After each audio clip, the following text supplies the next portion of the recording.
তখন কথা বলতে গিয়ে আমার কথাগুলো আপনার পক্ষেও যেতে পারে, আবার বিপক্ষেও যেতে পারে। যদি আমার হক কথা বিপক্ষে চলে যায় আপনাদের, তাহলে লুঙ্গি গুটিয়ে বাড়ি চলে যাবেন না তো? থাকবেন ইনশাল্লাহ? ইনশাল্লাহ। আপনি উঠে গিয়ে এই সভার, এই জালসার বিশৃঙ্খলা সৃষ্টি করবেন না ইনশাল্লাহ। সবাই বলি ইনশাল্লাহ। ইনশাল্লাহ। আল্লাহ তুমি আমাদেরকে কবুল করো, সকলে বলি আমিন। সম্মানিত উপস্থিতি, আমরা যেখানেই জালসাতে যাই, বাংলাদেশ বলেন আর আপনাদের বিহার বলেন, কাটিহার বলেন, আমাদের মুর্শিদাবাদ বলেন, উত্তর দক্ষিণ পূর্ব পশ্চিম যেখানেই যাচ্ছি না কেন, প্রায় জায়গাতেই শুধু মেলা আর মেলা, শুধু মেলা আর মেলা। মনে হচ্ছে যেন এটা দুর্গা পূজার স্থান, মনে হচ্ছে যেন এটা কালী পূজার মেলা, মনে হচ্ছে যেন বিহারে যখন ছট পূজা হয়, কালী পূজা হয়, কালী পূজাতে অনেক রকমের দোলনা, অনেক রকমের জাম্পিং, অনেক রকমের পুতুল ক্রয় বিক্রয় হয়। এখন আমাদের জালসাগুলোর সিস্টেম ঠিক তাই, তাই না? এখন আমরা সাধারণ জালসা মানেই মেলা, জালসা দোকান পাশার বসতে দিতে হবে, ওই জাম্পিং বসতে দিতে হবে, দোলনা খেলনা বসবে, এবং আমাদের পরিবারের আত্মীয় স্বজন আসবে, গরুর মাংস ভাত দিয়ে ভাত খেয়ে বাড়ি চলে যাবে, এরই নাম জালসা। আমরা জালসা যে কি এটাই বুঝলাম না, জাতিকে বুঝাতেও পারলাম না। আর যারা আমরা বক্তা হিসেবে আসছি, এরাও খুব বোকা। এরা মেলার বিরুদ্ধে কথাও বলবে না, মেলা সম্পর্কে কিছু বলবেও না। কেন? আজকে যদি মেলার হাদিসের বাইরে যাবে না। আচ্ছা, কোল মেলে এক বাক্যে উত্তরে বলেন, এখন যে পরিস্থিতিতে রাস্তাঘাটে মানুষ, পুরুষ নারী রাস্তায় চলাচল করছে, ওই বাচ্চা ছেলে মেয়ে এগুলো জাম্পিং খেলছে, দোলনাতে দোলনা খাটছে, এগুলো কি মোহাম্মদ সাল্লাল্লাহু আলাইহি সাল্লামের রীতিনীতিতে পড়ে? জি, কথা বলেন। প্রথমে বললাম একটু আমার সাথে কথা বলবেন, ভুলে গেছেন? এখন যে রীতিনীতিতে আপনার ছেলে মেয়ে রাস্তাঘাটে ঘোরাঘুরি করছে, এটা কি মোহাম্মদ সাল্লাল্লাহু আলাইহি সাল্লামের রীতিনীতি? এটা কাদের নীতি? ইহুদি, খ্রিস্টান, বৌদ্ধদের নীতি, হিন্দু ভাইদের নীতি। এই ভাই, এই ওর হাত থেকে লাইটটা কারেন তো, লাল লাইটটা। এই বাবু, এই লাইটটা হয় ভেঙে ফেলো, নাহলে পকেটে চুপচাপ রাখো, তোমাকেই বলছি। সম্মানিত উপস্থিতি, বলছিলাম জালসার অনুষ্ঠানে এইভাবে মেলা বসবে, আমরা বুঝতে পারি না কোনটা ইসলামিক জালসা আর কোনটা অন ইসলামিক জালসা, এটাও জাতিকে বোঝাতে পারলাম না। আচ্ছা, আপনারা সকলে এক বাক্যে উত্তরে বলেন দেখি, যে আজকে এই মঞ্চের বাইরে যত মানুষ, পুরুষ শ্রেণী রাস্তাতে চলাচল করছে, এদের কাউকে আল্লাহ ভালোবাসে? এদের কারোর প্রতি আল্লাহর দয়া নেই? একটু আপনাকে দেখাচ্ছি, দেখেন হাদিস। রাসূল সাল্লাল্লাহু আলাইহি সাল্লাম হাদিস কোরআন নিয়ে আলোচনা করছিলেন সাহাবায়ে কেরামদেরকে নিয়ে। তিনজন লোক রাসূলের নিকটে আসলেন। তিনজনের এক ব্যক্তি রাসূল সাল্লাল্লাহু আলাইহি সাল্লামকে দেখে মুচকি মুচকি হেসে সামনের দিকে বসে গেলেন। তখন আল্লাহ নবী তার দিকেও তাকিয়ে মুচকি মুচকি হাসলেন এবং কিছু বললেন না। দ্বিতীয় জন ব্যক্তি রাসূল সাল্লাল্লাহু আলাইহি সাল্লামকে দেখে লজ্জা বোধ করে পিছনে গিয়ে বসলেন। আল্লাহ নবী তার দিকে তাকিয়ে হাসলেন এবং বললেন, ওই যে দ্বিতীয় ব্যক্তি পিছনে গিয়ে বসলো, এর প্রতি আল্লাহ লজ্জা করলেন, একে আল্লাহ ভালোবাসেন। তৃতীয় জন ব্যক্তি আসলেন, আল্লাহ রাসূলের মুখের দিকে তাকালেন, কিছু শুনলেন, তারপরে আল্লাহকে এবং তার রাসূলকে অপমান করে এই জালসার স্থান থেকে, হাদিস কোরআনের মাহফিল থেকে তিনি এখান থেকে দূরে চলে গেলেন। এবার আল্লাহ নবী বলতে শুরু করলেন, ওই যে তৃতীয় জন ব্যক্তি যে আমাকে দেখলো, আল্লাহ তাআলার বাণী শুনলো, আমার বাণী শোনার পরে আমাকে উপেক্ষা করে, আল্লাহ তাআলাকে অপমান করে এই মঞ্চ থেকে, জালসার মাহফিল থেকে, কোরআন হাদিসের আলোচনা থেকে দূরে চলে গেল, ওকে আল্লাহ ঘৃণা করে, ওকে আল্লাহ ঘৃণা করে, ওকে আল্লাহ ঘৃণা করে। এখন আপনি বলেন, কাটিয়ার বিহারের মানুষ যত পুরুষ শ্রেণী মেলাতে ঘোরাঘুরি করছে, এদেরকে কি আল্লাহ ভালোবাসে? এদেরকে আল্লাহ ভালোবাসে না। আরো একটি কথা বলি, মুহাম্মদ সাল্লাল্লাহু আলাইহি সাল্লাম যখন কোরআন তেলাওয়াত করতেন আরবের বুকে, তখন আবু জাহেল, আবু লাহাব, উতবা, সাইবা, বড় বড় যারা কাফের, তারা বলতেন, এই ওই দেখ মোহাম্মদ ওখানে কোরআন তেলাওয়াত করছে, যা তোরা মোহাম্মদের কাছে গিয়ে শোরগোল মাচা, যা তোরা ওখানে চেঁচামেচি কর, তোরা ঢোল ঢাকনা বাজা, যেন মোহাম্মদের কোরআন তেলাওয়াত আরবের মানুষ, মক্কার মানুষ শুনতে না পারে। যদি শুনে যায় তাহলে আরবের মানুষ হেদায়েত পেয়ে যাবে, মুসলমান হয়ে যাবে। এই জন্য যা তোরা চেঁচামেচি কর। তখন লুচ্চা লাফাঙ্গা আরবের যে ছেলেগুলা ছিল, সেই ছেলেগুলা তাদের বড় বড় নেতাদের কথা শুনে মুহাম্মদ সাল্লাল্লাহু আলাইহি ওয়াসাল্লামের কাছে এসে চেঁচামেচি করতো, এই কারণে যেন তারা জাতিকে কোরআন না শোনাতে পারে, যেন তারা জাতি হাদিস কোরআন বুঝতে না পারে, এই জন্য তারা চেঁচামেচি করতো। এবার আপনি বলেন, আমরা এখানে হাদিস কোরআন আলোচনা করছি, আর আপনার ছেলে মেয়ে রাস্তাতে বাজারে দোলনাতে ফুচকা স্টলে ফুচকা খাচ্ছে, বলেন আপনার ছেলে মেয়ের মাঝে আর আবু জাহেলের দলবলের মাঝে কোনো পার্থক্য আছে? জি, আবু জাহেল কোরআন শুনতে দিবে না, তার জন্য চেঁচামেচি করতে আদেশ করলেন, আর আপনার ছেলে শুনবে না, তার জন্য মেলাতে ঘুরছেন। আপনি বাপ, আপনাকে কাপুরুষ বাপ মনে করি আমরা। আপনি বাপ যার স্থানে বসে আছেন, অসম্ভব কক্ষ নয়। বাপ মানে ক্ষমতার নাম বাপ, বাপ মানে ক্ষমতা। চোখ যেদিকে ঘুরবে, বউ বাচ্চা সেদিকে ঘুরবে। আপনি কাপুরুষের বাচ্চা, কাপুরুষ। কাটিহারে আমার মেয়েকে জেনা করতে নিয়ে আসেনি, আপনার মেয়ে এখন রাস্তাতে জেনা করছে। দেখেন আপনার মেয়ে আর একটা পুরুষের হাত ধরে ঘুরে বেড়াচ্ছে দোলনাতে। কথা মিললো না মনে হয়? আমার কথা বুঝতে পারছেন আপনারা? আমার মেয়েকে মুর্শিদাবাদ, জঙ্গিপুর, সন্তোষপুর থেকে এই গ্রামে জেনা করতে নিয়ে আসেনি। এই গ্রামেরই কোন মহিলা এখন রাস্তাতে ঘুরে, এখন বাজারে ঘুরে, ওটা কি আমার মেয়ে? আমি মুর্শিদাবাদ, জঙ্গিপুর থেকে এই গ্রামে বাধা দিতে আসবো? আমি বলবো রহিমা তো দাঁত ভেঙে দেবো, আজকে মেলাতে ঘুরছিস। এ কথা আমি বলবো না, কাটিহারের কোন মানুষ বলবে গো? কে বলবে? কাটিহারের মানুষ। তো কাটিহারের মানুষ কি কেউ পুরুষ নয়, সব কি কাপুরুষ? তার কন্যারা এখন কেন মেলাতে ঘুরে, এখন কেন মেলাতে আছে? এ বাক্য প্রমাণ করে কাটিহারে কেউ পুরুষ মানুষ নয়, সব কাপুরুষের বাচ্চা, কাপুরুষ। তাই আজকে মহিলারা মেলাতে ঘুরে। নিজেকে কবে মানুষের পরিচয় দিবেন? আপনাকে আল্লাহ নবী এমনিতে বারবার নিষেধ করেছেন, ইয়া মাশাআল্লাহ সাবাব মান ইসতাতা মিনকুল বাত ফালিয়াতাজাওয়াজ। হে পৃথিবীর যুবকেরা, যদি ক্ষমতা হয় তো বিবাহ করো, যদি ক্ষমতা না হয় তো বিবাহ করো না। আপনি বিবাহ করলেন কেন? বিবাহ করলেন কেন? কেন বিবাহ করলেন? নিজের স্ত্রীকে কন্ট্রোল করার ক্ষমতা নেই, নিয়ন্ত্রণ করার ক্ষমতা নেই, বাধা দেওয়ার ক্ষমতা নেই, আপনি কেন বিবাহ করলেন? আপনাদের খারাপ লাগে না? একটু তো ইতস্তত থাকা উচিত, একটু তো হায়াবোধ থাকা উচিত, একটু লজ্জাবোধ থাকা উচিত, একটু বোধগম্য থাকা উচিত, যে আমি মোহরানা আদায় করলাম, আমি টাকা দিলাম, আমি খাওয়ালাম, আমি সায়া, ব্লাউজ, কাপড়, পোশাক আশাক, ডাক্তার পানি সব খরচ করে দিব আমি, আর ধাক্কা মারবে ফুচকাওয়ালা, ওই টোটোওয়ালা, হ্যাঁ, খাওয়াবো, পড়াবো, সবকিছু খরচ করবো আমি, আর ধাক্কা মারবে ওই ঝুড়ি জিলাপি বাড়া দোলনাওয়ালা। একটু তো খারাপ লাগা উচিত। শেখ কথা বুঝতে পারছেন না? আর কথা ভুল হচ্ছে। আপনার কি কারো শরীরে রক্ত নাই? সবার শরীরে কি পুজ ভরা আছে নাকি? পুজ যদি পুজ থাকে তো কাটিয়ার হাসপাতালে গিয়ে পুজ বের করে রক্ত ভরতে হবে, কাল সকাল হতে হতো। কেন আপনার মেয়ে আজকে বাজারে?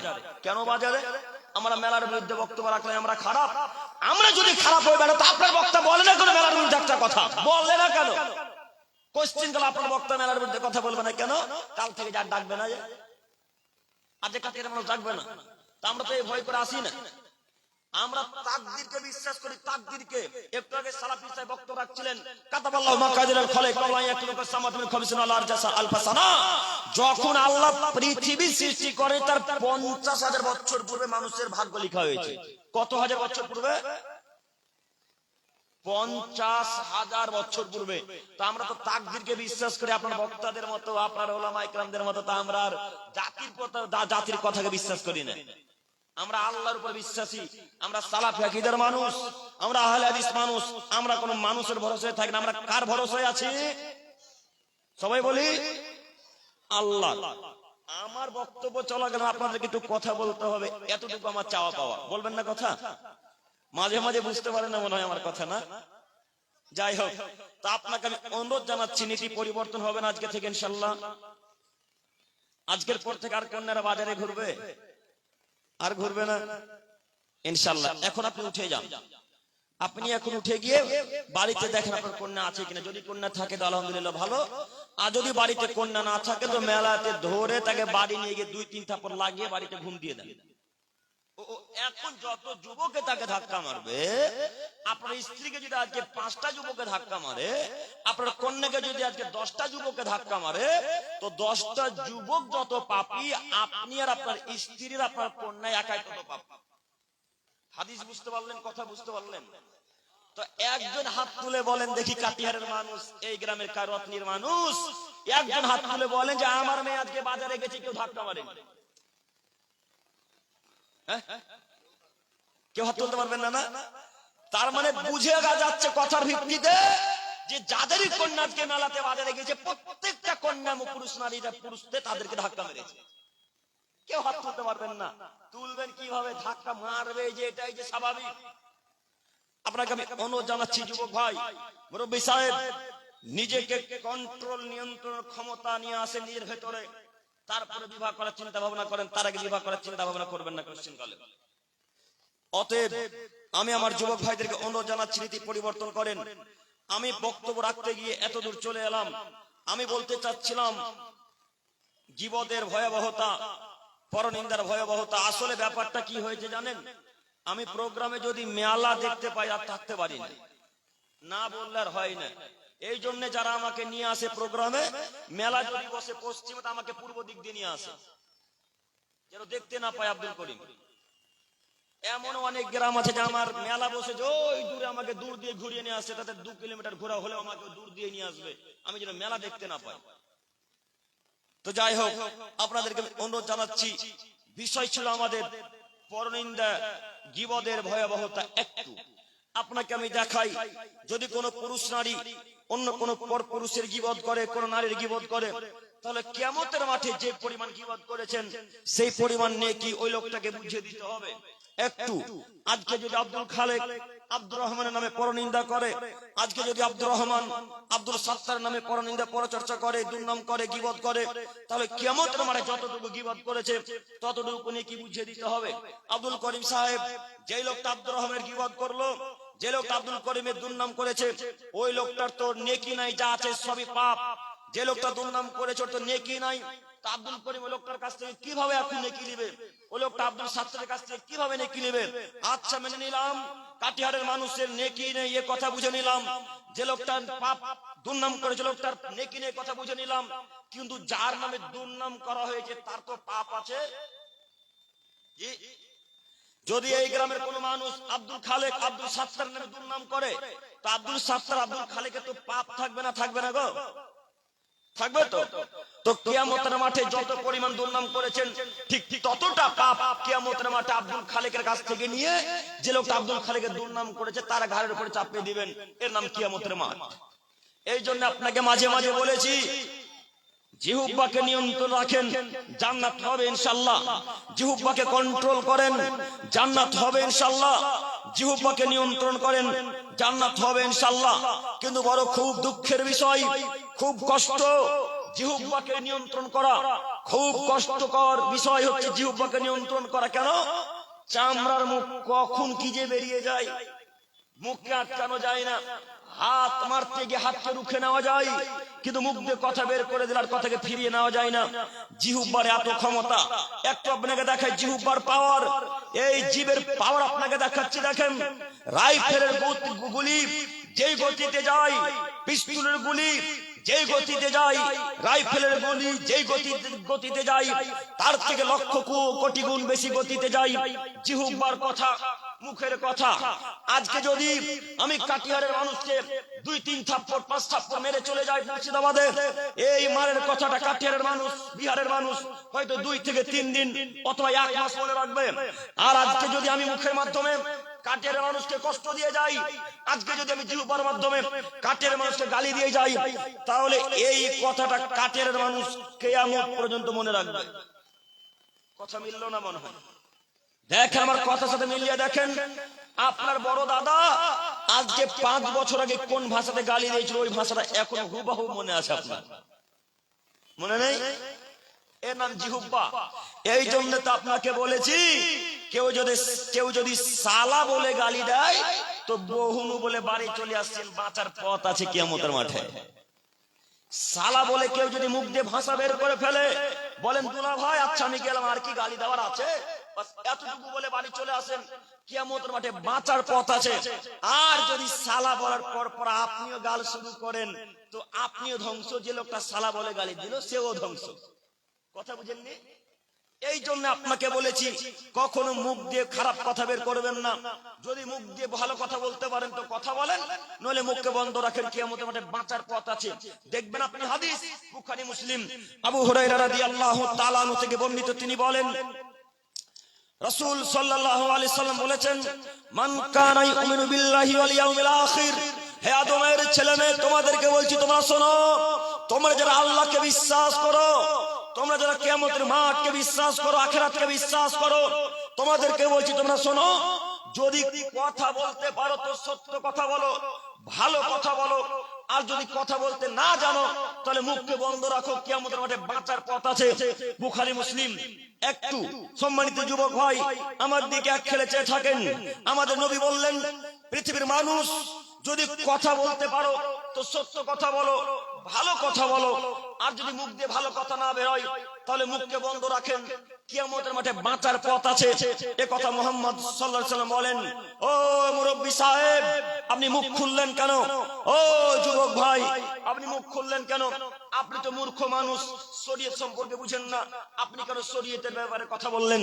আপনি তো অশিক্ষিত মানুষ, শরীয়তের ব্যাপারে তেমন বুঝেন না, আপনি কেন জাতির সামনে শরীয়ত নিয়ে কথা বললেন? একটু আপনাকে দেখাই, আপনাদের কাটিহারের সব থেকে কোন নেশাটা বেশি চলে গো? মধু না? মধু আর গুটকা, খৈনিটাও চলে না? একটু দেখেন রাজনিবাস, জাযাকাল্লাহু খাইরা। তো আপনাদের এই কাটিহার রত্নের মানুষ চায়ের দোকানে চা পান করছে, তো এক হাতে চায়ের কাপ আছে আর বাম হাতে একটা সিগারেট আছে। এমন স্টাইল যেন মনে হচ্ছে হিটলারের বেটা। বিশাল তার হাই ফাই ব্যাপার। এত স্টাইল ফেসবুক কোম্পানির মালিকের বেটা করেন, যে গতিতে চা পান করে, বিড়ি পান করে, সিগারেট পান করে। তো এই ছেলেটা রাজনিবাস খাচ্ছে বা গুটকা পান করছে বা মধু পান করছে। মধু বুঝতে পারছেন কি? মৌমাছির মধু নয় কিন্তু, এই দোকানে যেগুলো বিক্রি প্যাকেটে ওই মধুর কথা বলছে। এই ছেলেটা চায়ের সাথে কোন একটা নেশার দ্রব্য খাই পান করছে। তো এই গ্রামের যিনি শিক্ষিত, একটু হাদিস করেন বোঝে, সেই লোকটা গিয়ে বলছে, ও আব্দুল খালেক ভাই, এইভাবে তো সিগারেট পান করা না যায়, হারাম। এইভাবে দাঁড়িয়ে চা পান করতে হয় না, পানি পান করতে হয় না। তো এই কথা একটা শিক্ষিত ছেলে লোকটাকে উপদেশ দিচ্ছে। তো চায়ের দোকানের ভেতর থেকে একটা লোক বেরিয়ে এসে বলছে, কে বললো সিগারেট খাওয়া হারাম? আমরা তো হুজুরের মুখে শুনেছি সিগারেট খাওয়া মাকরুহ। কে বললো হারাম? কে বলেছে গুটকা খাওয়া হারাম? আমরা তো মুরব্বীদের মুখে শুনেছি, মুলবিদের মুখে শুনেছি গুটকা খাওয়া মাকরুহ। এরকম শুনেননি? ওই মুরব্বীকে এখন বলছি, ও মুরব্বী সাহেব, আল্লাহ নবী আপনাকে মুখ বন্ধ রাখতে বললেন, মুখ খুললেন কেন? আপনার তো শরীয়তের ব্যাপারে তেমন জ্ঞান নেই, আপনি কেন মুখ খুললেন? চায়ের দোকানে যে ছেলেটা দাঁড়িয়ে চা পান করছিল, যে লোকটা সিগারেট পান করছিল, মুখ গুটকা পান করছিল, একে তো ভালো উপদেশ মূলকে কথা বলা হচ্ছিল। তা আপনি চট করে ভেতর থেকে এসে যে লোকটা তার বিপক্ষে কথা বলে, তার দিক থেকে সাপোর্ট না করে যে সিগারেট পান করেছে তার পক্ষ থেকে কথা বললেন কেন? আপনি তো মূর্খ মানুষ, মুখ কেন খুললেন? আপনাকে বললেন যদি কথা বলতে পারো তো সত্য কথা বলো, ভালো কথা বলো, নইলে মুখকে বন্ধ রাখো। বুঝেননি হাদিস? হাদিস তো বুখারী মুসলিম। আপনি মুখ খুললেন কেন? কে বললো মাকরুহ? কোন মায়ের বেটা বলেছে কাটিহারে যে মাকরুহ বিড়ি খাওয়া, জর্দা পান খাওয়া? শুধু আমাদের সামনে বলুন, ওকে যদি হাদিস করেন যে জাতির সামনে কাটিহারে গোরস্থানে পুঁতে না দিতে পারি তো জাতির সামনে কোশ্চিন কালে বক্তব্য দেবেন ইনশাআল্লাহ। কে বলেছে মাকরুহ? একেবারে হারাম, টোটালি হারাম, পুরোপুরি হারাম, সম্পূর্ণরূপে হারাম। এখন এই মঞ্চ, এই জায়গা, এই জালসার মানুষের পকেট যদি এখন চেক করা হয় তো এখন প্রায় লোকের পকেটে গুটকা, সিগারেট, বিড়ি, গুটকা থাকবে। থাকবে না? না আছে না? আছে। এই লোকগুলোর পকেটে যদি বিড়ি, সিগারেট থাকে তো এদেরকে ইহুদি, খ্রিস্টান, হিন্দুরা কাটবে না তো ইসরায়েল কাটতে যাবে ইহুদিদেরকে? এদেরকে ইহুদিরা কাটবে না তো ওই আমাদের মণিগ্রামে খ্রিস্টানদেরকে কাটতে যাবে না। হিন্দুদের শত্রুতা শুধু মুসলমানের সাথে, খ্রিস্টানের শত্রুতা শুধু মুসলমানের সাথে, বৌদ্ধদের শত্রুতা শুধু মুসলমানের সাথে, ইহুদিদের শত্রুতা শুধু মুসলমানের সাথে। এরা আপনাকে কচু কাটা করে কাটতে চায়। আপনি কাপুরুষ, কিছু বোঝেন না, রীতিনীতি কিছু জানেন না, তাই তাদের রীতিনীতিকে গ্রহণ করে নিলেন। আপনি কাপুরুষ, তাই তাদের রীতিনীতি গ্রহণ করেছেন। বড় আশ্চর্য লাগে যে তাদের লাখ লাখ চ্যানেল, তাদের হাজার হাজার চ্যানেল আপনার পরিবারে চলে, কিন্তু আপনার চ্যানেল একটাও হিন্দু খ্রিস্টানদের পরিবারে চলে না। তাহলে শিক্ষিত কে আর মূর্খ কে? কে শিক্ষিত? হিন্দু খ্রিস্টানেরাই শিক্ষিত, আপনি অশিক্ষিতর বাচ্চা অশিক্ষিত। আপনাকে তারা পায়ের তলে রাখে, তাই তারা আপনার চ্যানেল দেখে না। এরা আমার কথা বুঝতে পারে না মনে হয়। কথা বুঝতে পারছেন? ওরা আপনাকে পায়ের তলে রাখে, তাই তারা আপনার চ্যানেলকে মূল্যায়ন করে না। ওরা আপনাকে নিকৃষ্ট মানুষ মনে করে, তাই তারা আপনার ভিডিও দেখে না। আপনি কাপুরুষ, ১,৫০০ টাকা খরচ করে আপনি আমাদের কলকাতা পাঠান সিনেমা আর অন্যান্য সিনেমা দেখতে যান। আপনি কাপুরুষের বাচ্চা। তাই আপনি তো বোঝেন না তিন ধর্ম। কখনো কখনো খ্রিস্টানদের নীতিতে চলে গেলেন, আপনি কিসের ভিত্তিতে আপনি ওই সিনেমা দেখতে গেলেন? এমন একটা অনুষ্কা পেশ করেন যে এই ভিত্তিতে গেছি। কেন মুখ খোলেন আপনি? আপনাদের শতদিন বলেছি মুখ বন্ধ রাখেন, কিয়ামতের মাঠে বাঁচার পথে মুখ খুললেন কেন আপনি? যদি মুখ খোলাই লাগে তাহলে হক কথা বলতে হবে। জি, রমিশা খাতুন 100 টাকা দান করেছেন। আল্লাহ তুমি দানকে কবুল করো, আমিন। আল্লাহুম্মা সাল্লি আলাইহা। সম্মানিত উপস্থিতি, বলছিলাম যদি কথা বলতে হয় তো ভালো কথা মুখ দিয়ে বের করতে হবে, নচেত খারাপ কথা, উল্টা পাল্টা কথা, আজে বাজে কথা মুখ দিয়ে বের করবেন ইনশাআল্লাহ। ইনশাআল্লাহ মনে থাকবে না? ইনশাআল্লাহ, ইনশাআল্লাহ। আচ্ছা, এখানে একটা আমার কথা ভাঙা হলো না, আমি সম্পূর্ণ কথা ভেঙে সামনের দিকে এগিয়ে যেতে চাইছি। সেটা কি? আব্দুল করিম সাহেব, আপনি যে গুটকা হারামের কথা বললেন, তো একটা গুটকা খেলে তো নেশা লাগে না? লাগে? আব্দুল করিম সাহেব, আপনি যে সিগারেটের কথা বললেন, তো একটা সিগারেট পান করলে তো নেশা লাগে না? নেশা লাগে গো? আসলে যে একটা সিগারেট পান করলে নেশা লাগে না? এই যুবক ভাইরা, লাগে গো? নেশা তো লাগে না। তাহলে কি হালাল? জি, তাহলে তো হালাল, তাই না? আচ্ছা, হালাল কিনা একটু দেখাই।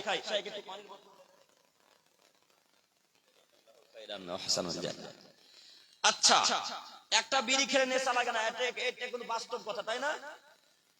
হ্যাঁ বলেন না গো? সত্য কথা তো। আসলে নেশা লাগে না, এই কথাই ঠিক। এবার আপনাকে বলি, কিছুক্ষণের জন্য মনে করেন এটা মদের বোতল। কিসের বোতল? মদের বোতল। এই 500 গ্রাম মদ যদি আমি আব্দুল করিম বিন আমিনুল ইসলাম পান করি, তাহলে আব্দুল করিমের নেশা লাগবে, নচেত নেশা লাগবে না। লাগবে শেখ? লাগবে না। এবার আপনাকে বলি, এটা মুখী তো, এই একমুখী মদ আমি আব্দুল করিম বিন আমিনুল ইসলাম পান করলাম, নেশা লাগলো, তাহলে হালাল? হালাল নয়? আমার তো নেশা লাগেনি। কথা বোঝাতে পারি? আমার কি এখন নেশা লাগলো? আমার কি ব্রেন পরিবর্তন হয়ে গেল? আমি কি কাটিহারের মানুষকে এখন গালি দিচ্ছি? আমার তো এখনো সবকিছু ঠিক আছে, তাহলে হালাল? হালাল নয়। এটা পরিপূর্ণ পান করলে যেমন নেশা লাগবে, ঠিক তেমন যেমন হারাম, এর একমুখী এক কোনা পান করাও ততটাই হারাম। এইবার যারা বলছে একটা বিড়ি পান করলে নেশা লাগে না, একটা গুটকা খেলে নেশা লাগে না, ওই মুরব্বি আর যুবককে 500 গ্রাম গুটকা আর বিড়ির মশলা একসাথে করে তার মুখে হুরকা দিয়ে ভরে দেয়, দেখেন তার নেশা লাগে কিনা। যদি নেশা লাগে তাহলে গুটকা হারাম, আর যদি নেশা না লাগে তাহলে গুটকা হালাল। দেখি কোন মায়ের বেটা বলতে পারে নেশা লাগবে না? নেশা লাগবে না? লাগবে। বিড়ির 250 গ্রাম জর্দা একসাথে পান করেন না, দেখি নেশা লাগে কিনা। 250 গ্রাম পান করা যেমন হারাম, তার 1 কোনা পান করা হারাম। অতএব আমি অনুরোধ করছি আপনাদের এই কাটিয়ারের মানুষকে নীতি পরিবর্তন করেন। আজকে এই মঞ্চে এখানে ওয়াদা অবদ্ধ হয়ে তওবা করে উঠবো আল্লাহ, আর পশ্চিম কালো বিড়ি গুলগুটকা গাঁজা হিরানিয়া বাতরাঙ্গা জর্দা সিগারেট ফেন্সিডিল এই যাবতীয় খাই পান করব না ইনশাআল্লাহ। পারবো না ইনশাআল্লাহ বলতে? সবাই পারবো ইনশাআল্লাহ? যুবক ভাই, আপনাদের কাছ থেকে শুনতে যাচ্ছি, পারবো তো? আর পান করবো না ইনশাআল্লাহ? আল্লাহ তুমি আমাদেরকে কবুল করো, সকলে বলি আমিন। বলছিলাম যদি কথা বলতে হয় তো সত্য কথা বলতে হবে, হক কথা বলতে হবে, নচেত মুখকে বন্ধ রাখতে হবে। কিয়ামতের মাঠে বাঁচার পথ আছে ইনশাআল্লাহ। দেখেন আপনাকে দেখাই, মহান আল্লাহ তাআলা বলেন ওয়াইলুল লিকুল্লি হুমাযাতিল লুমাযা। পৃথিবীর মানুষ তোমরা মনে রাখো, ধ্বংস সুনিশ্চিত, ধ্বংস অবধারিত, ধ্বংস সুনিশ্চিত, ধ্বংস অবধারিত ওই সমস্ত লোকের যারা মানুষকে সামনাসামনি গালি দেয় এবং পিছনে নিন্দা করে, পরনিন্দা রটায়, এরা ধ্বংস হবে। আল্লাহর বাণী, তিনি বলছেন পৃথিবীর মানুষ তোমরা মনে রেখো, ধ্বংস সুনিশ্চিত, ধ্বংস অবধারিত, ধ্বংস হবেই হবে ওই সমস্ত মানুষ যারা মানুষকে সামনাসামনি গালি দেয় এবং পিছনে নিন্দা করে, পিছনে দুর্নাম করে। ও মুরব্বী সাহেব, এবার আপনার সাথে আমার জরুরি দু একটি কথা। আপনি কেন গালি দিলেন? আপনি কেন নোংরা ভাষায় কথা বললেন? আপনি কেন পরনিন্দা করলেন? আপনি কেন পরচর্চা করলেন? আপনি তো মুসলমানের বাচ্চা, মুসলমান, কখনো পরনিন্দা পরচর্চা করতে পারেন না। আপনি তো মুসলিম, কখনো পরনিন্দা করতে পারেন না। একটু আপনারা আমার দিকে চেয়ে থাকেন, সবাই এক বাক্যে এক খেয়াল আমার দিকে তাকান। পৃথিবীতে এমন একটা জাতি রয়েছে, তার নাম মানুষ। এ মানুষ এত নিকৃষ্ট, শুধু মানুষই মানুষের নামে গীবত করে। আর পৃথিবীতে যত প্রাণী আছে, জড় বস্তু, জড় পদার্থ, কীট পতঙ্গ, পৃথিবীতে যা যাবতীয় আছে, এরা কেউ কারো নামে গীবত, পরনিন্দা, পরচর্চা করে না। শুধু মানুষই একমাত্র পৃথিবীতে বসবাস করে যে একজনের আরেকজনের ভালো দেখতে পারে না, একজন আরেকজনের দুর্নাম করে, একজন আরেকজনের নামে পরনিন্দা করে। পৃথিবীর সবথেকে নিকৃষ্টতম প্রাণী, পৃথিবীর সবথেকে বাজে প্রাণী, পৃথিবীর সবথেকে খারাপ প্রাণীর নাম হচ্ছে চোর, শূকর। সবথেকে নোংরা প্রাণী নয়, সবথেকে নোংরা প্রাণীর নাম কি? শূকর। আজ পর্যন্ত কোন শূকর আর একটা শূকরের নামে পরনিন্দা করেনি। বৈজ্ঞানিক দ্বারা প্রমাণ করতে পারবে না যে একটা শূকর আর একটা শূকর নামে পরনিন্দা পরচর্চা করলো। পৃথিবীর আরো নিকৃষ্ট প্রাণীর মধ্যে আরো একটা নিকৃষ্ট প্রাণী হচ্ছে কুকুর। একটা কুকুর আর একটা কুকুরের নামে কোনদিন পরনিন্দা পরচর্চা করেনি। কথা বলে করে এরা? কোশ্চিন কালেও করবে না। কেন? এরা আল্লাহতে বিশ্বাসী, এরা কেউ কারো পরনিন্দা করে না। একটু আমার দিকে লক্ষ্য করেন, পৃথিবীর আরো নিকৃষ্ট প্রাণীদের মধ্যে রয়েছে আরো ইত্যাদি ইত্যাদি, বাঘ, ভাল্লুক। এরা কেউ কোনদিন বাঘ ভাল্লুকের কেউ পরনিন্দা পরচর্চা করে? আপোষে করে না। পৃথিবীতে গরু, ছাগল আছে, একটা গরু আর একটা গরুর নামে কোনদিন পরনিন্দা পরচর্চা করে না। তার মানে পরনিন্দার ব্যাপার একটা কুকুর বুঝলো, পরনিন্দার ব্যাপার একটা চোর বুঝলো, পরনিন্দা করতে একটা গরু বুঝলো, পরনিন্দা করতে একটা ছাগল বুঝলো। কিন্তু মানুষ এত বড় নিমুখারামের বাচ্চা, নিমুখারাম, এরা বুঝলো না যে মানুষ মানুষের পরনিন্দা পরচর্চা করতে হয়। এরা এটা বুঝতে পারলো না। এরা এত বেহায়া, দিন রাত জীবন করে, দিন রাত পরনিন্দা করে, দিন রাত পরচর্চা করে, দিন রাত একজন আরেকজনের পিছনে লেগে থাকে। দিন রাত একজন যদি ভুল কাজ কর্ম করে তো তাকে টেনে হিঁচড়ে নিচে দিকে কিভাবে নামাতে পারা যায় জাতি, এভাবে তারা চিন্তাতে থাকে। এত নিকৃষ্ট। অথচ আল্লাহ বললেন আমি তোমাদেরকে সব থেকে উত্তম ভাবে, আমি তোমাদের সব থেকে ভালোভাবে, আমি তোমাদের সব থেকে উত্তম করে সৃষ্টি করলাম। যখন তোমরা আমার কথা মানোনি, যখন তোমরা আমার শরীয়তের বিরোধিতা করেছো, যখন তোমরা আমার কথার খেলাফ করেছো, উল্টা পাল্টা করেছো, তখন আমি তোমাদেরকে সব থেকে নিকৃষ্ট জায়গায় পৌঁছে দিয়েছি। তখন আল্লাহ শুকরের চাইতে খারাপ করে দিয়েছে। এরা হলো তারাই। কথা বুঝছেন না চাচা? কথা বুঝে আসছে? এরা হলো তারাই। তো আজকের পর থেকে একজন আরেকজনের নামে আর পরনিন্দা করবো ইনশাল্লাহ? জি, আর করবো না ইনশাল্লাহ? কথা বলেন, করবেন ইনশাল্লাহ? এই আজকে থেকেও মানে পরনিন্দা না করলে মনটা শান্তি হয় না নাকি? আজকের পর থেকে করবেন ইনশাল্লাহ।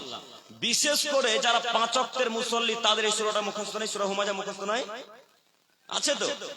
প্রায় সবারই মুখস্থ আছে। বিশেষ করে যারা সালাত আদায় করে 5 ওয়াক্তের, তাদের তো অন্তত মুখস্থ আছে, এটা আমরা মনে করি।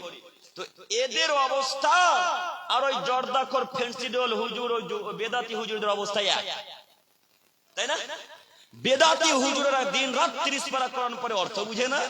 আপনি দিন রাত সূরাটা পাঠ করে নামাজে অর্থ বুঝেন না, তাই না শেখ? আপনার অবস্থা তার অবস্থা আমি কিছু পার্থক্য করতে পারলাম না। তারা দিন রাত কোরআন মাজিদের মধ্যে পড়ছেন আর বলছেন ইন্নাহু মাইয়ুশরিক বিল্লাহ, যারা শিরক করে মারা যাবে ফাকাদ হারামাল্লাহু আলাইহিমাল জান্নাহ, আল্লাহ তাআলা তার উপর জান্নাতকে হারাম করে দিয়েছেন। ওমা লিযালিমিনা মিনান ওমাওয়াহুন নার, এবং তার থাকার জায়গাকে আল্লাহ জাহান্নাম নির্ধারণ করে দিয়েছেন। ওমা লিযালিমিনা মিনান সার, এবং তাদের জন্য কিয়ামতের মাঠে কোনো সাহায্য সহযোগী থাকবে না। এই আয়াত কারা পড়ে বলেন তো? সবাই পড়ে। তারপরে বিশেষ করে যারা হাফেজ মানুষ তারা দিন রাত পড়ে, তাই না সাহেব? তো আপনি আর কিছু তাদের ভালো দিকটা মানুন আর না মানুন, বেদাতীদের এটা দিক মেনে নিতে হবে যে আমাদের চাইতে তাদের মধ্যে হাফেজের সংখ্যা বেশি, এটা মানতে হবে, তাই না? ইদানিং যদিও আহলে হাদিস সালাফ আকীদার মাঝে হাফেজের সংখ্যা বেড়েছে আলহামদুলিল্লাহ, কিন্তু আপনি গণনার দিক দিয়ে দেখেন তারাই বেশি। তো তারা কি কোরআন পড়তে পারে না? তারা ঠিকই কোরআন পড়তে পারে। আপনার পীর সাহেব কি কোরআনের অর্থ বুঝে না? ঠিকই বুঝে, কিন্তু মাল্লু বন্ধ হয়ে যাবে যে তাই অর্থ করে না, ইনকাম বন্ধ হয়ে যাবে যে তাই অর্থ করে না। আপনার হুজুর, আপনার পীর সাহেব যদি আজকে জাতির সামনে জনগণের মাঝে বলে দেয় যে মাজারে চাদর চড়া কাবিরা গুনাহ, শিরকি পাপ, আর কাটিয়ারের মানুষকে চাদর দিবে মাজারে? হ্যাঁ, আজকে যদি আপনার পীর সাহেব বলে দেয় জাতির সামনে যে মাজারে কবরে মুরগি মানত করা হারাম, শিরকি কাজ, আর কেউ মুরগি দিতে যাবে? তো মুরগি যেমন দিতেও যাবে না, টাকা ইনকামও হবে না। তাই জাতির সামনে হুজুরও বলে না, হুজুর মনে করে যে আমি তো বসে বসে টাকা পাচ্ছি, আমি কেন নিষেধ করবো? এই হচ্ছে হুজুরের অবস্থা। আর আপনাদের অবস্থা ঠিক একই। আপনারা দিন রাত পড়েন ওয়াইলুল কুল্লি হুমাযাতিল লুমাযা আল্লাযী জামাআ মালা ওয়া আদ্দাদা, দিন রাত পড়েন কিন্তু অর্থ একবার পড়ার চেষ্টা করলেন না। আদমের ছেলে মেয়েরা যারা সালাত আদায় করে অন্তত তারা যদি অর্থটা পড়ে বুঝতো, তাহলে অন্তত একজন মানুষের গীবত থেকে বাঁচার চেষ্টা করতো। কিন্তু কেউ যে অর্থ বুঝে না, সবাই যে কানা, হাওড়া শিয়ালদা সবাই যে একজন যে অর্থ বোঝার চেষ্টা করেন না। আপনারা বাংলা পড়তে জানেন না, এ কথা বুঝলাম। হিন্দি তো পারেন, হিন্দিতে তো এখন তরজমা বেরিয়েছে। হিন্দি পারেন না, উর্দু পারেন, আচ্ছা মেনে নিলাম পুরো ভাষাই জানেন না। ইমাম সাহেব তো আছে, ইমাম সাহেব নাই? আপনাদের হুজুর তো আছে, নাই? হুজুর আছে তো, তোমার কাছে গিয়ে একটু অর্থটা জানার চেষ্টা করলেন না কেন যে হুজুর এটা কি অর্থ, হুজুর এটার কি মানে? ও হুজুর কি এই কথা জিজ্ঞাসা করতে যাবেন না, কিন্তু হুজুরের দুর্নাম ঠিকই ধরবেন, হুজুরের ভুল ঠিকই ধরবেন। হুজুর একদিন যদি আসর রক্তে না থাকে তো চায়ের দোকানে কি পরিমাণ যে দুর্নাম চলে তা আল্লাহর ওরাই জানে ভালো। হুজুর যদি একদিন মাগরিবের রক্তে না থাকে তাহলে কি পরিমাণ যে পরনিন্দা পরচর্চা ঘটাই রটাই এই কাটিয়ারের মানুষ, তো তারা জানে, আল্লাহ ভালো জানে, আমরা কিভাবে বুঝাবো? এই জন্য আমি মাঝে মাঝে বলে থাকি চায়ের দোকান হচ্ছে দ্বিতীয় আর একটা পার্লামেন্ট। ওখানে দিল্লিতে বসে ওরা যা আলোচনা করে, এখানে চায়ের দোকানে তার থেকে বেশি আলোচনা হয়।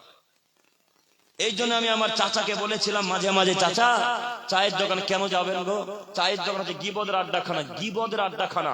দেখেন গোটা কাটিহারে কি ঘটেছে না ঘটেছে, সকালবেলায় ফজরের পর চায়ের দোকানে যান, সব শুনতে পাবেন। কথা মিলে না মনে হয়? কথা মিলছে আমার? দেখেন সব বুঝতে পারবেন। ওইখানে সব পৃথিবীর খবর পাওয়া যায়, তার নাম চায়ের দোকান, তাই ওটা দ্বিতীয় পার্লামেন্ট নাম রাখা হয়। আপনাকে আমি অনুরোধ জানিয়েছি যে আপনি যতক্ষণ প্রয়োজন না ততক্ষণ চায়ের দোকানে যাবেন না। চা খাওয়ার যদি প্রয়োজনই লাগে তো ডান হাতে চায়ের কাপ, বাম হাতে টাকা, যেমন চা পান করা শেষ বাম হাতের টাকাটা ডান হাতে নিয়ে চা বালাকে দিয়ে সঙ্গে সঙ্গে বাড়ি। আর এক সেকেন্ড ওখানে থাকা যাবে না, এক সেকেন্ড ওখানে থাকলেই পাপ হবে, ওখানে থাকলেই গীবত হবে। আমার কথা মিলিয়ে দেখেন, গীবত করেন কি করেন না? করেন না আপনারা? না, সব জান্নাতুল ফেরদাউস থেকে ফেরেশতা এলো এখনই, কেউ পরনিন্দা করে না। সম্মানিত যুবক ভাই, অনুরোধ রক্ষা করুন। আপনাকে আমি বারবার অনুরোধ জানাচ্ছি, রীতি পরিবর্তন করেন, মুখকে কন্ট্রোল রাখেন, জান্নাত হবে ইনশাআল্লাহ। সম্মানিত উপস্থিতি, বলছিলাম গীবত, গীবত থেকে যে কোনো মূল্যে জাতিকে বেঁচে থাকতে হবে, যে কোনো মূল্যে জনগণকে গীবত পরনিন্দা পরচর্চা করা থেকে বিরত থাকতে হবে। একটা আয়াত পেশ করি আপনাকে দেখাই। মহান আল্লাহ তাআলা বলেন, ইয়া আইয়ুহাল্লাযীনা আমানু, হে সারা পৃথিবীর ইমানদার মানব সম্প্রদায়, লা ইয়াসখার কওমুন মিন কওম, একটা পুরুষ যেন আরেকটা পুরুষের নামে দুর্নাম না করে। বাণীকার আল্লাহ। আল্লাহ আদমের ছেলে মেয়েদেরকে বলছেন, হে আদমের ছেলে মেয়েরা তোমরা শোনো, একটা পুরুষ আর একটা পুরুষের নামে যেন দুর্নাম পরনিন্দা পরচর্চা না করে। কেন? আসাইয়া কোনো খয়রাম মিনহুম, হতে পারে যে লোকটার আপনি দুর্নাম করছেন আপনার চাইতে অতীব উত্তম, হতে পারে সেই লোকটা আপনার চেয়ে ভালো, হতে পারে সেই লোকটা রাতের বেলায় তাহাজ্জুদ পড়ে, হতে পারে সেই লোকটা তার মায়ের সাথে ভালো আচরণ করে, হতে পারে সেই লোকটা তাহাজ্জুদের সালাত আদায় করে, ফকির মিসকিনকে গোপনে দান করে। এরকম আমার মানুষও থাকতে পারে না? থাকাটা স্বাভাবিক, থাকবে, কথাই ঠিক। তাই তো পৃথিবী এখন পর্যন্ত টিকে আছে, নাহলে কখন চলে যেত, ধ্বংস হয়ে যেত। সম্মানিত মুরব্বী সাহেব, বলছিলাম তারপর আল্লাহ তাআলা বলছেন ওয়ালা নিসাউন মিন নিসা, একজন নারী আর একজন নারীর নামে পরনিন্দা পরচর্চা যেন না করে, আল্লাহ বলছেন। তো পরের অংশে তিনি বলছেন আসাইয়া কুন্না খয়রাম মিনহুন্না, হতে পারে যে নারীর নামে আপনারা দুর্নাম করছেন সেই নারী আপনার চাইতে ভালো, হতে পারে সেই নারী তার স্বামীর কথাকে মান্যতা দেয়, হতে পারে সেই নারী তাহাজ্জুদের নামাজ পড়ে, হতে পারে সেই নারী স্বামী স্ত্রীর মাঝে ভালো সম্পর্ক রেখেছে, ভাই বোন আত্মীয় স্বজন ফকির মিসকিনের সাথে ভালোভাবে কথাবার্তা বলে। এরকম নারীদের মাঝে গুণ থাকতে পারে না? থাকাটা স্বাভাবিক তো, থাকতে পারে। তো মায়েরা বেশি সব থেকে দুর্নাম করতে এগিয়ে আছে। দুর্নামের যদি লিস্ট বের করা হয় তো কারা ফার্স্ট হবে বলেন তো দেখি? মায়েরা, বোনেরা। যদিও পুরুষরা দুর্নাম করার দিক দিয়ে বেশি এগিয়ে যাচ্ছে, যদিও। সম্মানিত মুরব্বী সাহেব, এই জন্য আমি একটা কথা বলেছিলাম, ভারত, বাংলাদেশ, পাকিস্তান, কুয়েত, আরব আমিরাত, সারা পৃথিবীকে যদি একটা প্রতিযোগিতায় ফেলে দেওয়া হয় যে গীবতের দিক দিয়ে, সারা পৃথিবীকে যদি প্রতিযোগিতায় রেখে দেওয়া হয় যে বেদাতের দিক দিয়ে কারা আগে, তাহলে সব থেকে যারা প্রথম হবে হয় ভারত, বাংলাদেশ আর পাকিস্তানের লোক। ভারত, বাংলাদেশ আর পাকিস্তানে যেই পরিমাণ বিদআত চলে সেই পরিমাণ আর ইত্যাদি ইত্যাদি দেশগুলোতে চলে না। কথা বুঝেননি? কথা বুঝতে পারছেন না? এই এলাকাতে চলে ওই মহরমের মিছিল, এই এলাকাতে চলে ঢোল ঢাকনার বাজনা, এই এলাকাতে চলে হাসানের তাজিয়া, হাসানের কবর, এই এলাকাতে চলে আরো ইত্যাদি ইত্যাদি খারাপ কাজকর্ম। এই যাবতীয় জিনিস আরব আমিরাত কুয়েতে পাবেন না। ওরা বুঝেই না যে এগুলো কি, ওরা মনে করে এগুলো নতুন জিনিস, তাই না? তো এগুলো ভারত, বাংলাদেশ, পাকিস্তানের লোক বেশি মান্যতা দেয়। তাই বেদাতের দিক দিয়ে যদি প্রতিযোগিতায় ফেলে দেন তো কারা ফার্স্ট হবে? ভারত, বাংলাদেশ আর পাকিস্তান, এরাই তিনজন ফার্স্ট হবে ইনশাআল্লাহ। তো আপনারাও যদি প্রতিযোগিতায় রেখে দেওয়া হয় গীবতের দিক দিয়ে, তাহলে মহিলারা ফার্স্ট হবে।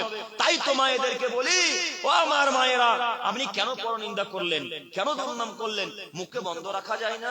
মুখে একটু তো নিয়ন্ত্রণ রাখতে হয়, একটু মুখে বন্ধ রাখেন, কিয়ামত আমরা বেঁচে যাবেন ইনশাআল্লাহ।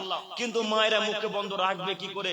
ওদের পেটে কথা থাকে না, শুধু গরমর গরমর গরমর গরমর গরমর করে, যে কখন যে কিভাবে কথাটা বের করি মুখ দিয়ে। তাই আপনি স্বামী, তারপর আপনাকে বলেছি সব কথা স্ত্রীকে বলবেন না, সব কথা স্ত্রীকে বলবেন না। যদি গোপনীয় কোনো কথা বলেন, ও কাউকে না কাউকে কথাটা বলবে, তার নাম মহিলা মানুষ। আপনাকে আমি অনুরোধ জানাচ্ছি নীতি পরিবর্তন করেন। তো মায়েরা যাদের নামে বেশি পরনিন্দা দুর্নাম করে তারা হলো যা বুঝেন, যা বুঝেন মানে আপনার ভাইয়ের স্ত্রী, হ্যাঁ, আপনার স্ত্রী আপনার ভাইয়ের স্ত্রী, দুই যা হলো কিনা? এখন দুই যা। তো মায়েরা যাদের বেশি দুর্নাম করতে ভালোবাসে তারা যায় দুর্নাম, এ ওকে দেখতে পারে না, ও একে দেখতে পারে না। কি যে মাঝে শুধু ফিলিস্তিন আর ওই ইসরায়েল, ফিলিস্তিন আর ইসরায়েল, যেমন এদের কখনো বনে না, যেমন পাকিস্তান আর ভারতের কোনোদিন বনা, ঠিক এদেরও কোনোদিন বনে না, তাই না? সে কোনদিন এদের মিল থাকে না। যে যার পাশে যায় তখন তার ব্যাপারে ওইভাবে বলে, জানিস আব্দুল্লাহর মা এরকম, আব্দুল্লাহর বাপ এরকম, আব্দুল্লাহর মা এরকম, তার চরিত্র খারাপ, তার ব্যবহার খারাপ।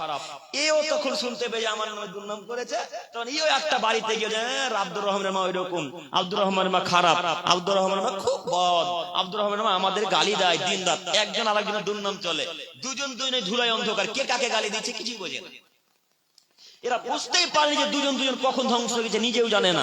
একটু আমি মেনে নিলাম, আমার সম্মানিত মায়েরা অনেক নামাজ পড়ে, অনেক সিয়াম রাখে, অনেক তাহাজ্জুদের সালাত আদায় করে, স্বামীর সাথে ভালো আচরণ করে, কিন্তু মুখের দ্বারা মানুষকে নিরাপদে রাখতে পারে না। এরা জান্নাতে যাবে না। প্রমাণ পেশ করে, আপনার তো আহলে হাদিস মানুষ, আমরা আহলে হাদিস সালাফ আকীদার মানহাজকে অনুসরণ করে আমরা প্রমাণ ছাড়া কথা বিশ্বাস করি না, তাই না? আমরা প্রমাণ ছাড়া জাতিকে বলিও না, প্রমাণ ছাড়া কথা আমরা মানতেও চাই না। তাই আপনাকে হাদিস পেশ করে দেখাচ্ছি, দেখেন। আবু হুরায়রা রাদিয়াল্লাহু তাআলা আনহু বলেন, রাসূল সাল্লাল্লাহু আলাইহি সাল্লাম বলেছেন, একটা লোকের ভুল হলো। আবু হুরায়রা রাদিয়াল্লাহু তাআলা আনহু বলেন, একটা লোক রাসূলের নিকটে আসলেন, এসে আল্লাহ নবীকে বলেন, আল্লাহ নবী, অমুক গ্রামে একটা মহিলা আছে, যে মহিলা বেশি বেশি সালাত আদায় করে। বেশি বেশি সালাত মানে 5 ওয়াক্ত সালাত তো আদায় করে করে, নফল, তাহাজ্জুদ আর ইত্যাদি ইত্যাদি যত নামাজ আছে সব আদায় করে। আল্লাহ নবী, ওই গ্রামের মহিলাটা বেশি বেশি সিয়াম পালন করে। বেশি বেশি সিয়াম মানে 31টা সিয়াম রাখে কি? তার মানে তিনি নফল সিয়াম রাখে, তার মানে তিনি সাপ্তাহিক সিয়াম, তার মানে তিনি মাসিক সিয়াম, তার মানে তিনি 13, 14, 15 তারিখে সিয়াম, তার মানে তিনি আরাফার সিয়াম, মুহররমের সিয়াম, এগুলো সব তিনি রাখেন। আল্লাহ নবী, ওই মহিলার দানের সংখ্যা অনেক বেশি, অনেক অনেক অনেক বেশি, তার মতো দান ওই গ্রামের মানুষ আর কেউ করতে পারে না। তখন আল্লাহ নবীকে বলছেন, আল্লাহ নবী, এই মহিলাটার সব দিক ঠিক আছে, কিন্তু তার মুখের দ্বারাতে কোনো পাড়া প্রতিবেশী নিরাপদে থাকে না, তার মুখের দ্বারা কেউ কোনোদিন শান্তি পেল না। তখন আল্লাহ নবী বললেন, আচ্ছা শোনো শোনো শোনো, তোমার কথা যদি সত্য হয়, তোমার কথা যদি মিলে যায় এই কথাগুলোর সাথে, তাহলে মনে রেখো, হিয়া ফিন্নার, ওই মহিলা জাহান্নামী। ওই মহিলা কোথায় যাবে এখন? জাহান্নামে। এরপরে লোকটা আবার বলছেন, আল্লাহ নবী, আরেকটা নারী আছে, ওই মহিলাটা কম কম নামাজ পড়ে। কম কম নামাজ মানে শুধু 5 ওয়াক্ত নামাজ পড়ে, নফল, সুন্নাত, তাহাজ্জুদ কিছুই পড়ে না, কম কম নামাজ পড়ে। আল্লাহ নবী, ওই মহিলাটা কম কম সিয়াম রাখে, রোজা রাখে, তার মানে শুধু 30টা সিয়াম রাখে, ও নফল সিয়াম আর সুন্নাত, ওই মাসিক সিয়াম, সাপ্তাহিক সিয়াম রাখে না। আল্লাহ নবী, ওই মহিলাটা কম কম দান করে, কিন্তু মহিলাটার একটা গুণ ভালো আছে, মহিলাটার একটি গুণ ভালো আছে, সেই মহিলাটা মুখের দ্বারাতে কাউকে কোনোদিন কষ্ট দেয়নি, তার দ্বারাই সবাই সুখে শান্তিতে থাকে, সবার সাথে মিলেমিশে আছে। তখন আল্লাহ নবী বললেন, শোনো, তোমার কথা যদি সত্য হয়, হিয়া ফিল জান্নাহ, ওই নারী জান্নাতি মহিলা। এবার আপনি বলেন, বেশি বেশি নামাজ, বেশি বেশি সিয়াম, বেশি বেশি দান খয়রাত কোন কাজে আসলো? জি, কোন কাজে আসলো গো? তার মানে মুখকে নিয়ন্ত্রণ রাখতে হবে, তাহলে জান্নাত হবে ইনশাআল্লাহ। কিন্তু মুখকে নিয়ন্ত্রণ রাখা খুব কঠিন, অতীব জটিল, অতীব কঠিন। দেখবেন দেখবেন কত কঠিন, দেখবেন কত কঠিন মুখকে কন্ট্রোল রাখা। আপনাদের কাটিহারের একটা মানুষ মক্কা থেকে হজ করে এসেছে। কোথা থেকে? কোথা থেকে? মক্কা থেকে। হজ কিন্তু 2 জায়গায় হয়। কয় জায়গায়? কথা বলে না। হজ কয় জায়গায় হয়? আসলে 2 জায়গায় হজ হয় গো। তো আমি তো বলছি, আপনাদের বুঝতে চাইছেন না কেন? হজ 2 জায়গায় হয়, এক মক্কা কাবা শরীফে, 2 ফুরফুরাতে। কথা বুঝেননি? আপনার হুজুর ওপেন চ্যালেঞ্জ দিয়ে কথা বলছে, যাদের টাকা নেই, যারা আরব যেতে পারে না, যাদের ভিসা নেই, তারা আমাদের ফুরফুরাতে মুরগি নিয়ে চলে আসুক, হজের মতো নাকি পাবে। শোনেনি? কাটিহারের মানুষ তো শোনে না বাংলা বক্তব্য, তো এরা ফুরফুরা বক্তব্য শোনে না, তাই না? আপনারা তো সব বিহারি মানুষ, সব হিন্দি বক্তব্য শোনে, উর্দু ফার্সিতে কথা শোনেন। তো বুঝতে পারছেন আমার কথা? আপনার হুজুর বলছে, খুব বড় হুজুর, লাল দাড়িগুলা লাল করা আছে, চুলগুলা লাল করা আছে, মাঝে মাঝে কেমন কেমন এইভাবে নড়াচড়া করে, আর যেন মনে হচ্ছে আল্লাহকে দেখতে বলো, নবীকে দেখতে বলো। সব ভাওতাবাজি, সব ভাওতাবাজি, ভুয়া। এই হুজুর বলছে হজ 2 জায়গায় হয়, এক মক্কাতে, 2 যাদের টাকা নেই তারা আমাদের ফুরফুরা চলে আসুক, ফুরফুরাতে হজের মতো নাকি পাবে। আমি সেই বক্তব্যের অনুসরণ করে বলতে চাচ্ছি, ফুরফুরা গেলে হজের মতো নাকি হয়, এই কথা তো একেবারে ভিত্তিহীন। কিন্তু ফুরফুরা গেলে জাহান্নামে যাওয়ার জন্য টিকিট মিলে যাবে, এই কথা সত্য, এই কথা চূড়ান্ত সত্য। আপনারা কি মানুষ বুঝতে চাইছেন না যে হজ তো এক জায়গাতে হয়, যে হাদিস আল্লাহ নবী থেকে 1400 বছর পূর্বে দেখেছে, সেই জায়গার নাম কি? মক্কা, কাবা শরীফ। আজ থেকে যদি বহু বছর পরে সারা পৃথিবীর উলামায়ে কেরামগণ, সারা পৃথিবীর বৈজ্ঞানিকেরা, সারা পৃথিবীর সম্পদশালী টাকাওয়ালা মানুষরা যদি আরবের চাইতে কাবা শরীফের চাইতে উত্তম একটা দামি সুন্দর কাবা তৈরি করে ভারতের মাটিতে বা পাকিস্তানের মাটিতে, আর সারা পৃথিবীর মানুষ যদি কাবাতে হজ করতে আসে, তবু তাদের হজ হবে না। কেন? আল্লাহর নবী বলেছেন হজ ওইখানেই হবে। সেই জায়গার নাম কি? মক্কা, কাবা শরীফ। কথা বুঝেননি? তো এই হাজী সাহেবটা কাটিহারে, যিনি হাজী, মক্কা থেকে হজ করে এসেছে, ফুরফুরা থেকে নয়। মক্কা থেকে হজ করে এসেছে, তো এখন হাজি মানুষ খুব সম্মান দেয়, কাঠিয়ারের মানুষ, রত্নের মানুষ খুব ভালোবাসে। তো এই লোকটা কোন একটা ফসল লাগিয়েছে, চৈতালি ফসল, বুঝেন না ফসল, মনে করে সরিষা লাগিয়েছে বা ইত্যাদি ইত্যাদি কোন একটা ফসল লাগিয়েছে, ফেলেছে। তো মোষ বা গরুতে এসে সব ফসল গুলাকে ভেঙে চূর্ণ বিচূর্ণ করে খেয়ে ফেল, নষ্ট করে দিয়েছে। এই তো হাজি মানুষ এমন ভাবে গাল দেওয়া শুরু করেছে যেন মনে হচ্ছে মক্কা থেকে পিএইচডি করে এসেছে গালের উপরে। এমন সুন্দর গাল যেন মনে হচ্ছে সূরা ফাতিহা পড়ে, সূরা ফাতিহা তো গতিতে পড়তে পারে না। অমুকের বাচ্চা অমুক, তমুকের বাচ্চা তমুক, আমার নষ্ট করে সব ফসল নষ্ট করে, আমার রায় খেয়ে নিল, আমার শস্য খেয়ে নিল, এভাবে আরো ইত্যাদি ইত্যাদি যত ভাষা জানে সব ভাষা গালি দিল। এবার আপনি বলেন এই লোকটার হজের কোনো মূল্য থাকলো? এই লোকটাকে আল্লাহ নবী বললেন মুখে কন্ট্রোল রাখতে, এটা হাজি মানুষ কেন মুখকে কন্ট্রোল রাখতে পারলো না? এই লোকটা হাজি মানুষ কেন মুখে কন্ট্রোল রাখতে পারলো না? ও হাজি সাহেব, মুখে কন্ট্রোল করেন, জিহ্বাকে নিয়ন্ত্রণ রাখেন যদি জান্নাত পেতে চান, নইলে জাহান্নাম যেতে হবে, কথাই চূড়ান্ত। বলছিলাম বেশি বেশি ইবাদতের প্রয়োজন নেই, বেশি বেশি সালাতের প্রয়োজন নেই, বেশি বেশি সিয়ামের প্রয়োজন নেই, বেশি বেশি দান খারিদের প্রয়োজন নেই, প্রয়োজন জিহ্বাকে নিয়ন্ত্রণ করা। পারবো না ইনশাআল্লাহ? পারবো জিহ্বাকে নিয়ন্ত্রণ করতে ইনশাআল্লাহ? যুবক ভাই সবাই বলে আজকে থেকে মুখকে কন্ট্রোল করবো ইনশাআল্লাহ, ইনশাআল্লাহ, ইনশাআল্লাহ। আল্লাহ তুমি আমার যুবক ভাইদেরকে কবুল করে নাও, মুরব্বীদেরকে কবুল করে নাও, সকলে বলি আমিন। সম্মানিত উপস্থিতি, বলছিলাম মহান আল্লাহ তাআলার বাণী, তিনি বললেন এর পরের অংশে, একজন মানুষ আরেকজন মানুষকে দুর্নামী নামে, অপর নামে ডাকতে পাবে না। একটা মানুষ আরেকটা মানুষকে তার নোংরা নামে ডাকতে পাবে না। উদাহরণস্বরূপ একটু আপনি দেখেন, আপনাদের কাটিহারের একটা মানুষ খুব মদ পান করত, খুব গাঁজা পান করত, ইত্যাদি ইত্যাদি আরো যাবতীয় খারাপ নেশা পান করত। তো আল্লাহ এই লোকটাকে হঠাৎ একদিন হেদায়েত দিয়েছে। হেদায়েত পেতে পারে না খারাপ মানুষ? পারে তো। ওমরের মতো লোক যদি হেদায়েত পেতে পারে, আরো বড় বড় কাফেররা যদি হেদায়েত পেতে পারে, তো এই লোকটা তো মদ পান করে, এই লোকটা হেদায়েত পেতে পারে না? পারে।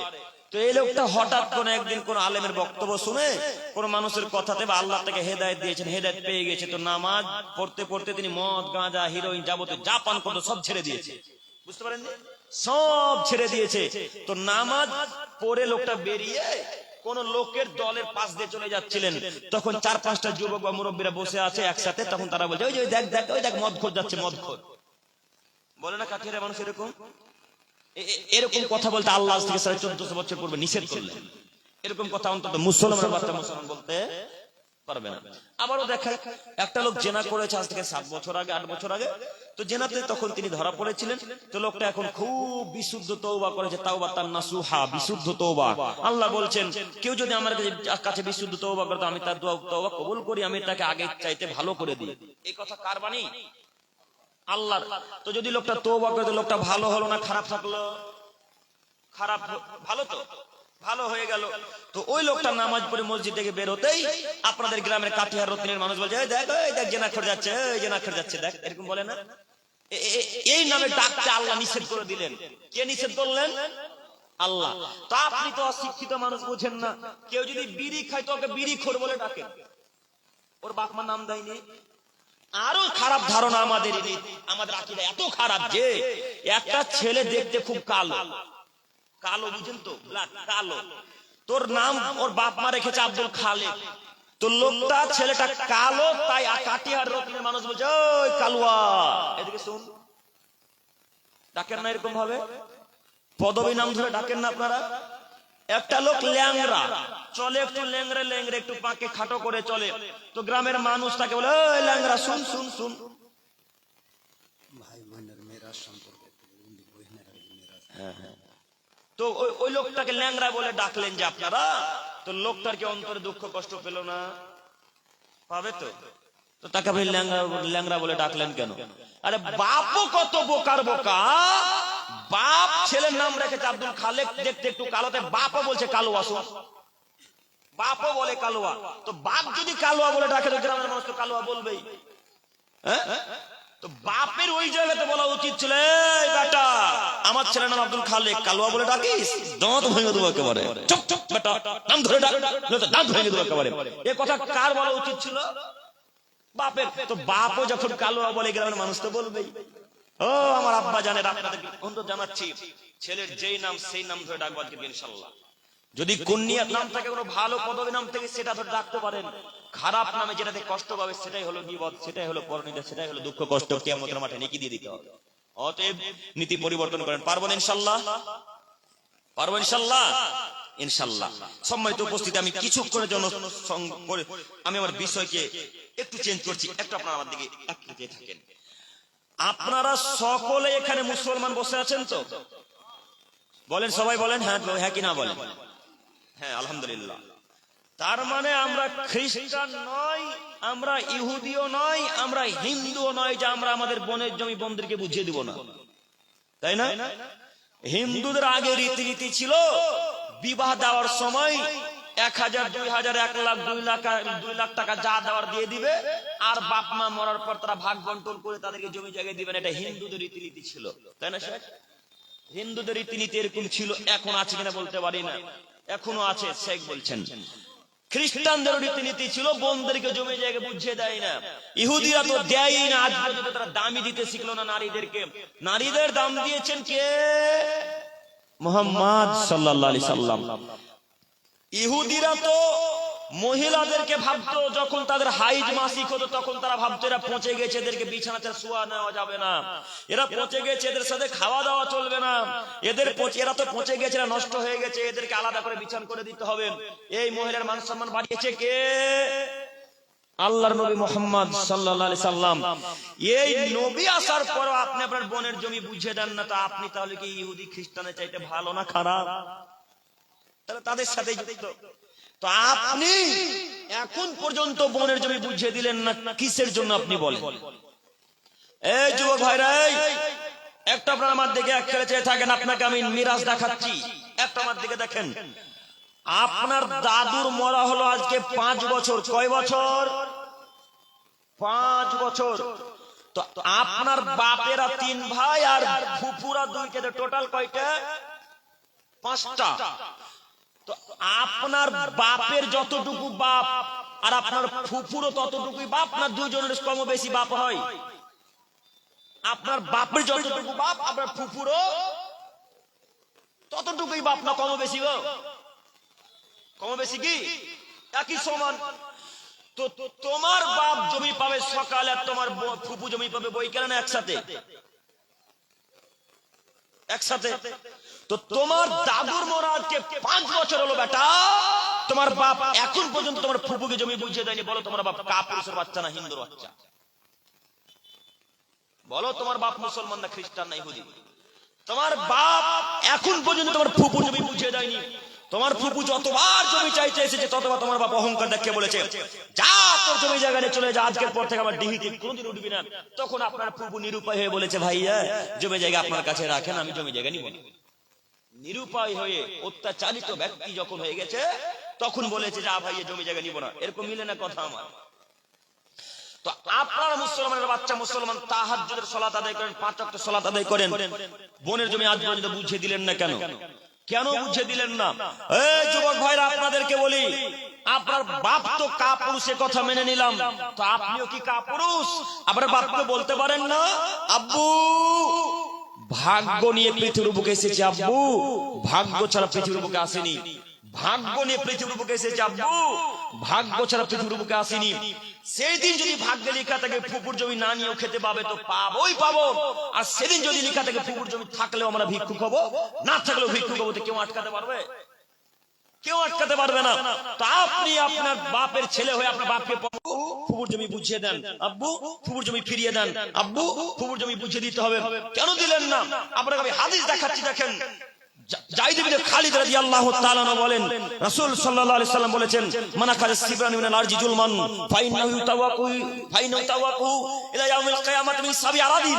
পৃথিবীর মানুষ, তোমরা মনে রাখো, যদি কোনো মানুষের অর্ধ জমি জোরপূর্বক দখল করে নাই, একটু আমার দিকে তাকান, যারা বোনের জমি দখল করে রেখেছেন, যারা ফুফুর জমি দখল করে রেখেছেন, যারা ভাইয়ের জমি দখল করে রেখেছেন, যারা পাড়া প্রতিবেশী জমি দখল করে রেখেছেন, আপনাকে আমি দেখাচ্ছি, একটু আপনি আমার দিকে এক করে চেয়ে থাকেন। যদি কোনো মানুষ জোরপূর্বক অর্ধ হাত জমি ইচ্ছা করে অর্ধ হাত জমি জোর করে ক্ষমতা দেখিয়ে পাটির জোর দেখিয়ে যদি কেউ অর্ধ জমি এক বিঘা জমি দখল করে নাই, তাহলে কিয়ামতের মাঠে আল্লাহ তাআলা তাকে 7 তবক জমিন তার ঘাড়ের উপরে চাপিয়ে দিবেন। এখন আপনি কি করবেন? সম্মানিত উপস্থিতি, একটু আপনি আমার দিকে চেয়ে থাকেন। আসমান যেমন 7টা, জমিনও 7টা, না জমিন 6টা? 7টাই তো, জমিনও 7টা। একটা জমিনের মোটা 500 বছরের পথ। কত বছরের পথ? 500 বছরের পথ। আজকে রত্নী কাটিহার বিহার থেকে একটা দ্রুতগামী যানবাহন ছুটতে শুরু করবে। সব থেকে দ্রুতগামী যানবাহনের নাম কি? রকেট, না? তো রাসূলের যুগে রকেট ছিল না। রাসূলের যুগের কোন যানবাহনের উদাহরণ দিয়ে বুঝান আব্দুল করিম ভাই, আমরা সেটাই বুঝতে চাই, ওটাই আপনাকে বোঝাচ্ছি। দেখেন, আল্লাহর নবীর যুগে সবথেকে দ্রুতগামী যানবাহনের নাম কি? ঘোড়া। একটা সব থেকে তাজা মোটা ভালো ঘোড়া 1 ঘন্টায় ছুটতে পারে 70 থেকে 72 কিলোমিটার। একটা তাজা মোটা ঘোড়া 1 ঘন্টায় ছুটতে পারে 70 থেকে 72 কিলোমিটার। এই ঘোড়াটা আজকে ছুটতে শুরু করবে। ছুটতে ছুটতে ছুটতে ছুটতে ছুটতে ছুটতে ছুটতে ছুটতে গিয়ে যেখানে 500 বছর হবে, ওখানে থাকবে জমিনের শুরু, এখানে হবে শেষ। একটা জমিনের মোটা যদি এত বছরের পথ হয়, তাহলে জমিন কয়টা? 7টা। তাহলে 5 7 3500 বছরের পথ আল্লাহ আপনাকে খুঁড়তে বাধ্য করবেন। আল্লাহ একটা আপনার হাতে কোদাল ধরিয়ে দিবেন। কোদাল ধরিয়ে দিয়ে আল্লাহ বলবেন, মুরব্বি সাহেব এখন আপনি খুঁড়তে থাকেন। খুঁড়তে খুঁড়তে খুঁড়তে খুঁড়তে খুঁড়তে খুঁড়তে খুঁড়তে খুঁড়তে যদি 7 তবক জমির নিচে চলে যাবেন, যত মাটি হবে সব মাটিকে ফেরেশতাদেরকে আদেশ করবেন। আল্লাহ বলবেন, এই ফেরেশতা মণ্ডলীরা, যত মাটি উঠেছে সব মাটি ওই লোকটার ঘাড়ের উপর চাপিয়ে দাও। যে লোকটা জমি জায়গা আত্মসাৎ করেছিল, দখল করেছিল, ওই লোকটার উপরে চাপিয়ে দাও। এই লোকের উপরে চাপিয়ে দিয়ে আল্লাহ তাআলা বলবেন, হাত্তা ইউজাবাইনান নাস, আপনি চলতে থাকুন ইলা ইয়াউমিল কিয়ামা, যতদিন পর্যন্ত মানুষের বিচার শেষ না হয়েছে।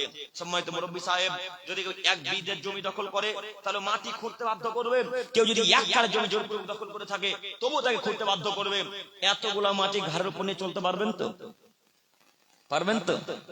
যদি নাই পারেন, তো বনের জমি কাল সকাল হতে হতে নয়, আজকে বুঝিয়ে দেওয়ার চেষ্টা করেন। যদি না আজকে পারেন, কাল সকাল হতে হতে বুঝিয়ে দিব ইনশাআল্লাহ। পারবেন ইনশাআল্লাহ? বনের জমি নিজের কাছে রেখে কি লাভ? বনকে কিয়ামতের মাঠে নেকিতে বুঝিয়ে দিতে হবে। সেদিন একটা নেকির জন্য আপনি মায়ের কাছে যাবেন, একটা নেকির জন্য পিতার কাছে যাবেন, একটা নেকির জন্য ছেলের কাছে যাবেন, একটা নেকির জন্য বন্ধুর কাছে যাবেন।